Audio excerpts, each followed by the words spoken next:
आपल्याला कधी-कधी ना प्रचंड गोड खायची इच्छा होते. आज मलाही तसंच झालंय. काहीतरी गोड खावंसं वाटतंय म्हणून मी आज ना मस्त गोड भात बनवणार आहे. तर हा गोड भात बनवण्यासाठी मी ना ब्राउन राईस घेतलाय. त्याला स्वच्छ धुवून 10 मिनिटासाठी झाकून ठेवलंय. म्हणजे तो चांगला भिजला ना भात चांगला मऊसर शिजला जातो. गोड भात म्हटल्याच्या नंतर गूळ तर आलाच. तुम्ही साखरेतही बनवू शकता, पण शक्यतो हा गोड भात ना गुळातच बनवतात. तर 1 वाटी गूळ लागणार आहे आपल्याला, कारण इथं मी 1 वाटीच तांदूळ घेतलेला आहे.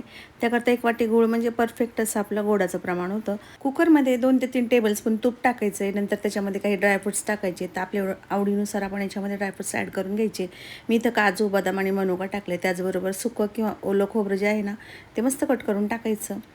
नंतर किसलेला गूळ टाकायचा याच्यामध्ये कट करून घेतलेला आणि व्यवस्थित मिक्स करून घ्यायचे. थोडीशी वेलची पावडर याच्यामध्ये ॲड करून घ्यायची. तसंच हाफ टेबलस्पून सोप आणि दालचिनीचा तुकडा. तर सोप घातल्यामुळे ना या भाताचा स्वाद जो आहे तो खरंच खूप मस्त लागतो, कारण याच्यामध्ये आपण गूळ टाकला आहे. गुळाचं आणि सोपचं जे कॉम्बिनेशनमुळे ना भाताला स्वाद खरंच खूप छान येतो. त्याकरता आवर्जून याच्यामध्ये थोडीशी सोप तर घालायचीच. भिजवलेला तांदूळ याच्यामध्ये ॲड केला आहे. मस्त मिक्स करून घेतले सगळं आणि आता झाकण लावून कुकरच्या 2 ते 3 शिट्ट्या काढून घ्यायच्या, म्हणजे भात मऊसर शिजला जातो. तर इथं मी ना 3 शिट्ट्या काढून घेतल्यात कुकरच्या. थंड झाल्याच्या नंतर कुकरचं झाकण उघडलं आहे. तर खरंच खूप कुकर उघडल्याबरोबर ना असला भारी सुवास सुटला ना, तसंच चवीला म्हणताना खूपच छान लागतो गोड भात हा. कधी-कधी आपल्याला अचानकच गोड खावंसं वाटतं आणि घरामध्ये काही नसतं गोड खायला. त्यावेळेस ना मस्त 10 मिनिटामध्ये हा गोड राईस बनवून खायचा अप्रतिम चवीचा लागतो.